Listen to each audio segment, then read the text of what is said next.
Hello and welcome to this week's Nintendo Switch, Switch 2 and PlayStation Homebrew hacking scene update. We have a packed report covering everything from Nintendo's latest firmware drama to a brand new PlayStation 4 jailbreak, plus a flurry of homebrew tools updates on all sides. Let's dive in. So as we know, Nintendo dropped Switch System Update 21.0.0 in mid-November and it immediately wreaked havoc on the homebrew community. This update broke Atmosphère, custom firmware and many homebrew apps completely. Users who updated found that Atmosphère wouldn't boot at all initially, and even after a quick custom firmware update, most homebrew apps crashed or failed to run. Unlike past system updates, 21.0.0 introduces changes that broke almost every homebrew application that hadn't been updated in the last couple of years. Even simple tools that survived many prior updates suddenly wouldn't work until recompiled. Users reported everything from save managers showing empty lists to custom overlays failing to load. Essentially, this update broke homebrew, so devs need to update them once again. On the bright side, this opened opportunities for new contributors to step up and revive abandoned projects. A community-made libnx-abi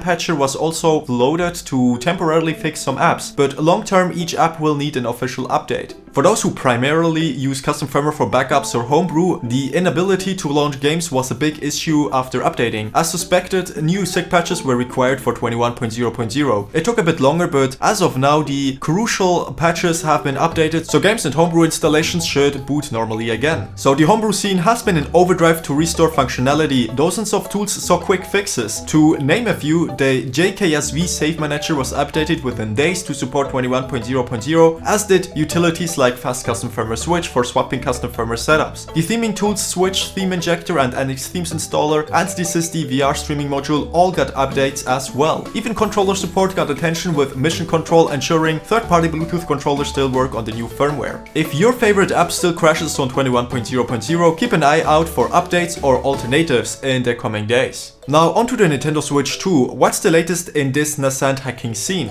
To be frank, things are very quiet publicly. There's no public jailbreak or custom firmware for the Switch 2 yet. No surprise, the console is only weeks old and respected researchers have commented that the system security is extremely tight. It's even frightened some in the community into thinking the Switch 2 could be the first Nintendo console that never gets hacked. Similar doom and gloom sentiments have been voiced about many consoles in the past, yet eventually hackers find a way. Remember the PlayStation 3 early years when people called it unhackable, or the PlayStation 5's early years where nothing substantial was public? In each case, given enough time and talent, exploits did emerge. No system is 100% bug-free, and historically, if you look at almost any console history, they referred to as unhackable for a time. The Switch 2 is likely no exception. It may simply require new approaches, hardware glitches, or novel entry points rather than straightforward software bugs. And people are already tinkering with hardware mods and investigating the system's internals. It's a cat and mouse game, and the cat has just gotten faster this round. The current vibe is calm before the storm, nothing huge to report yet, but behind closed doors, research is definitely happening. The Switch 2 time will come even if it takes new techniques or hardware assistance. Coming to a quick update to the open source NVMe SSD adapter project, there haven't been any public release this week. The developer has been collaborating with researchers who proved the NVMe concept, integrating new methods into the design and even moving to a larger workshop to ramp up prototyping. Turning to the PlayStation scene, there's a flurry of developments for both PlayStation 5 and PlayStation 4, including a brand new exploit method on PlayStation 5 and multiple homebrew tools updates. A handy tool called PlayStation 5 Y2JB AutoLoader also got an update. This utility automates the full jailbreak chain, loading the user exploit chaining into the kernel exploit and launching GoldHEN with improved stability and load times. It also adds on-screen notifications for errors and a cleaner UI. We already talked about it before, but right now we got even a newer update for it. Then we got the Blu-ray exploit BDJB package also received an update. The new version integrates multiple homebrew tools directly into the ISO, so you can run the exploit and immediately install essential apps. Tools included on the discs are YouTube, Items Flow, PlayStation 5 Explorer, PlayStation 5 Temperature Monitor, Avatar Changer, fPKGi, and a homebrew store. It also includes updates internal services for better FTP and web server stability. In the realm of homebrew apps, there's big progress on installing PlayStation 5 game backups. The new fPKGi installer beta now runs natively on PlayStation 5. It can't install PlayStation 5 fPKG games yet, but the file manager works and support is actively being worked on. Once the PlayStation 5 package keys and formats are fully understood, full installation support will be added, a huge milestone for the scene.